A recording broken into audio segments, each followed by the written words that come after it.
Assalamualaikum warahmatullahi wabarakatuh. Jemaah yang memuliakan, kembali kajian kita di penghujung tahun 2025 masih mengisahkan tentang sahabat yang mulia Abu Turab Abu Hasan Ali bin Abi Thalib Amirul Mukminin radhiyallahu anhu warḍah sampai di tahun yang ke-7 Hijriah, ya, atau ke tahun yang ke-6 Hijriah.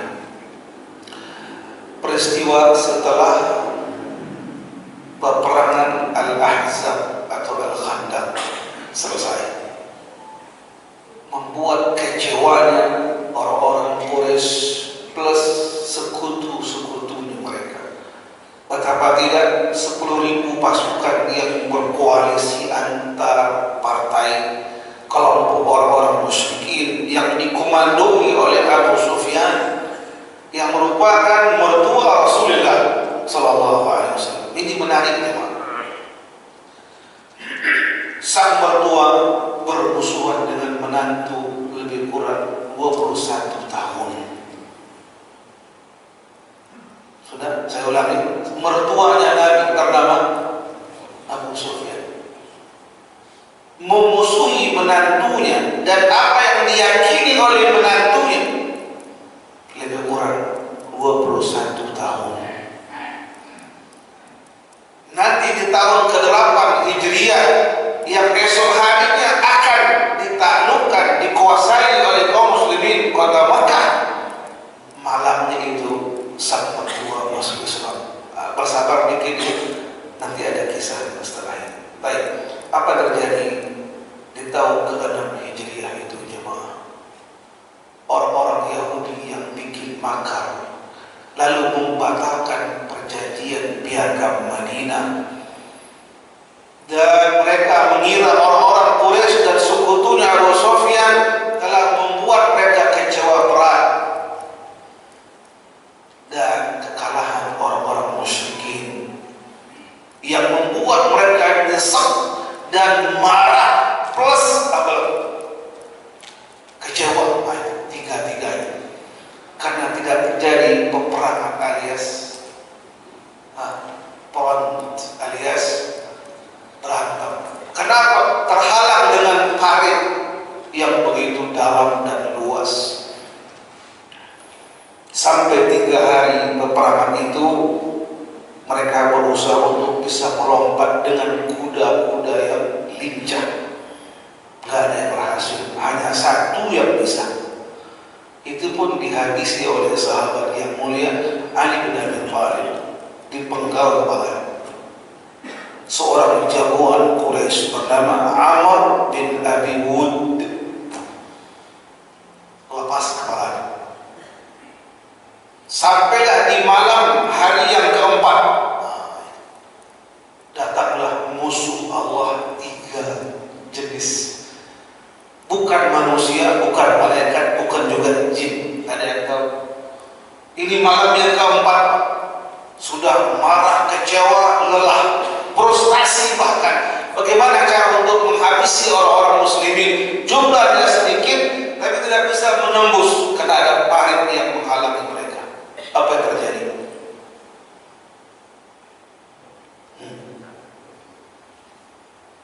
Sewa helikopter nggak ada. Buat menjadi pelempar belum ada saat itu. Karena orang Arab itu jantan, berperang langsung, face to face. Bukan kita orang banci plus munafik. Dari jauh doang. Dia itu membunuh abriyat, orang-orang yang tidak salah, anak kecil, wanita, dan orang-orang yang dirawat di rumah sakit dibom habis. Yahudi qatalahumullah jami'an. Nari jemaah. Nah, datanglah musuh Allah, bantuan dari Allah, tentara-tentara Allah yang tidak kelihatan 3. Yang pertama ialah rasa takut masuk di hati semua tentara-tentara musyrik. Takut. Yang kedua, cuaca yang super dingin, ekstrim pisan. Semua orang menggigil, nggak kuat keluar tenda. Ya sudah, yang ngopi super panas nggak mempan. Yang ketiga apa? Ini yang membuat stres mereka, nggak bisa bertahan malam itu, kabur semuanya. Angin puting beliung. Begitu kuatnya kemah itu dipancang, Pak, ya, dengan kayu dan ya tambang yang kuat tadi lepas, sehingga bosnya, ketuanya Abu Sufyan itu bicara, ayo kita pulang, nggak ada harapan lagi. Pulanglah mereka. Sehingga kaum muslimin dengan Rasul Sallallahu Alaihi Wasallam ba'da salat fajar sudah mulai syuruk, Pak, dari kejauhan melihat. Pada kemana Pada? Itu kata orang, betul, kabur. Sempatlah dua orang anak pembesar ingin mendobrak lagi. Itulah saat anaknya Abu Jahal bernama Ikrimah dan seorang pembesar pendekar bernama Khalid bin Walid dilarang oleh Abu Sufyan. Ayo kita pulang. Pulang segera.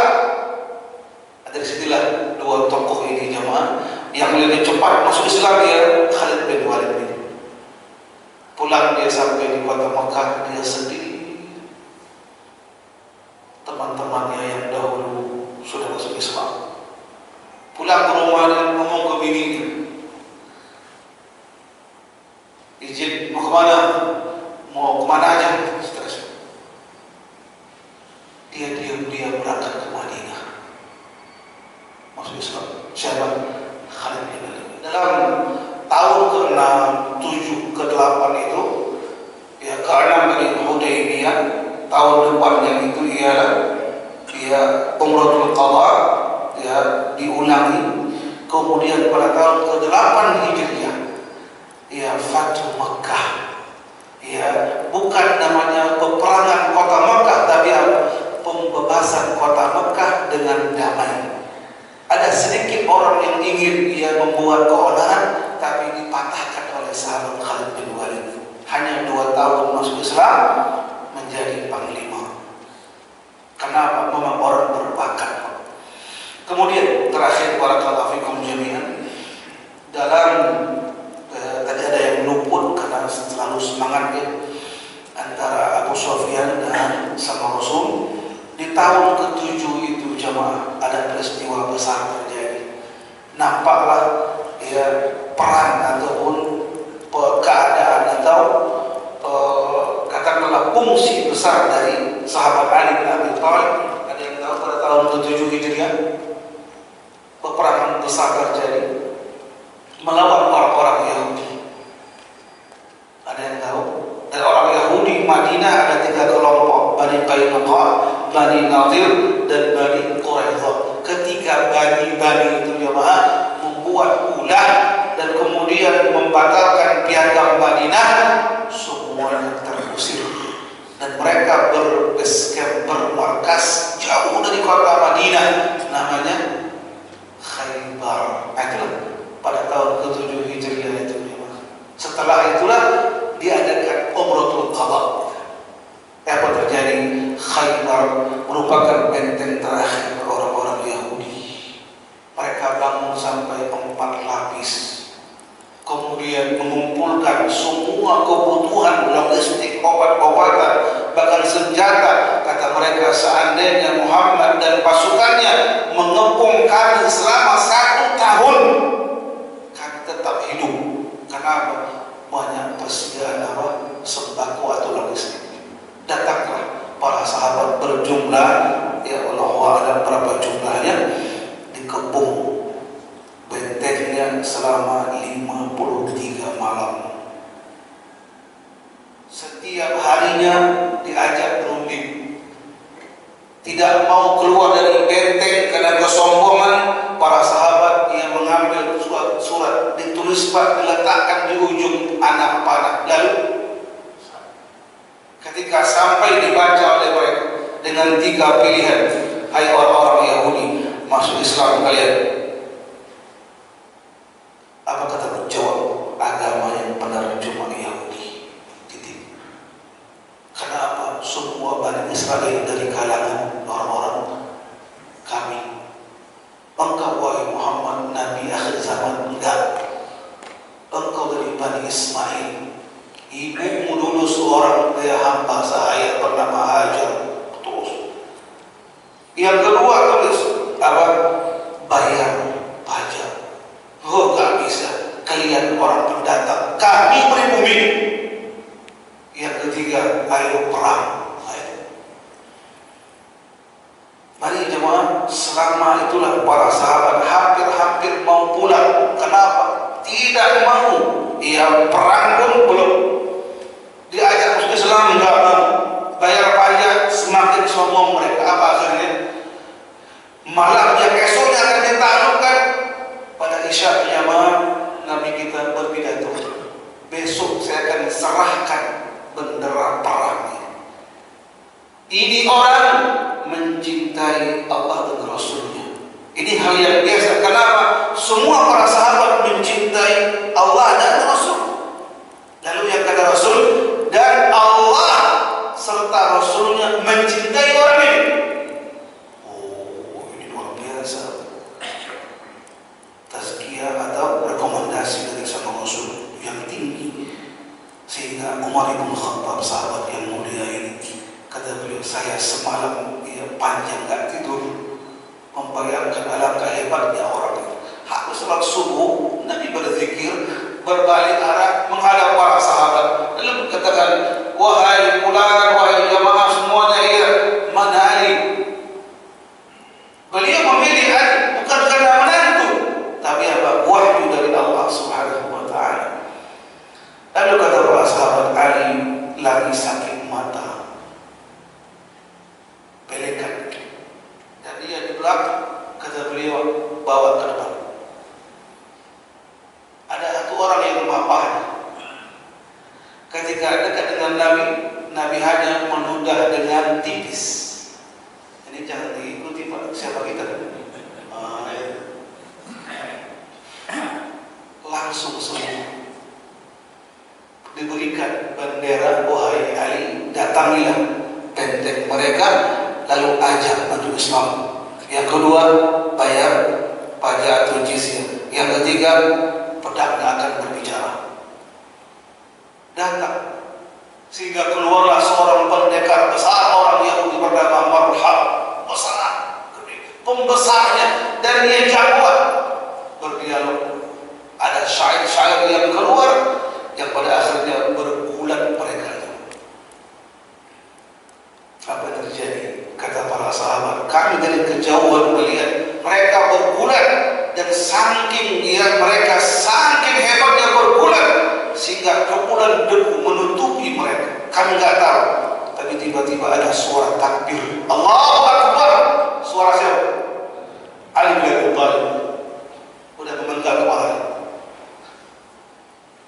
Jemaah, keluarlah pembesar yang kedua bernama Al-Harith, pendekar Yahudi, juga sama jemaah, dipenggal oleh Ali bin Abi Thalib kepala, dan dengan kuatnya beliau mendobrak gerbang tersebut. Seorang diri terbuka dan masuklah kaum muslimin seperti air bah, dan hancurlah Khaybar. 700 orang yang tertawan semuanya digorok. Kenapa? Ketika mereka disidang, apa kata Rasul? Wahai orang-orang Yahudi, na'am, siapa yang kalian jadikan hakim? Apa kata mereka? Kami ridha menjadi hakim kami, penentu kami ialah Sa'ad bin Rabi'. Masuk Islam ya. Dahulu ialah teman kami, mitra kami. Kata beliau, silakan. Kata Sa'ad, semua orang yang dewasa, laki perempuan, yang ikut bertempur, anak-anak yang telah dewasa, yang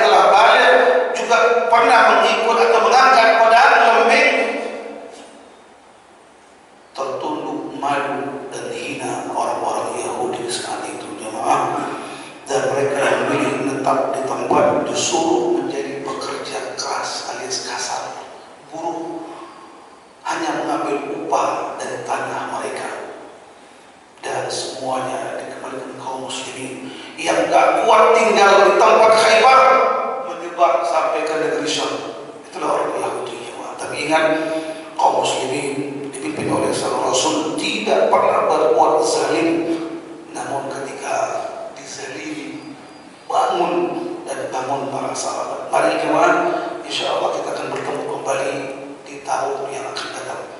Betul Pak? Setahun kita kita akan memasuki tahun-tahun terakhirnya Nabi kita Sallallahu Alaihi Wasallam, dan ada pesan-pesan ketika Nabi nanti wafat dan bagaimana beliau berdiam di rumah istri tercinta Aisyah selama 5 malam, dan banyak pesan-pesan terakhir Nabi Muhammad Sallallahu Alaihi Wasallam, dan Ali bin Abi Thalib termasuk orang yang menjadi saksi. Mari sampai sini, dan mohon maaf kepada Pak Ketua waktu pasnya. Semoga ada manfaatnya, dan ingat jemaah kita tadi saya katakan di akhir tahun usia kita bertambah, angkanya bertambah. Contoh Pak Ketua dari 65, berarti 67. Kalau dibalik itu Pak Ketua, kita doakan agar panjang usia, amin. Kita semua. Yang lain ibu-ibu yang udah sepuh ada yang 70, ada masuk tahun 2026 71, ada 79, 80, berarti apa? Bertambah usia angkanya 1, 2, 3, 72, 67, betul. Tapi yang tepat itu ialah berkurang jatah hidup kita, pulsanya semakin menipis. Lalu adakah untuk charger atau ada isi ulang nyawa? Hanya sekali hidup kita ini. Marilah acuan kita yang terbaik ialah orang-orang yang soleh. Orang-orang yang soleh terbaik ialah orang-orang yang hidup bersama sang Rasul. Itulah yang kita kaji, sahabat-sahabat pilihan ini, jemaah. Dan kita di ujung pembahasan sahabat yang keempat dari 4 orang khulafa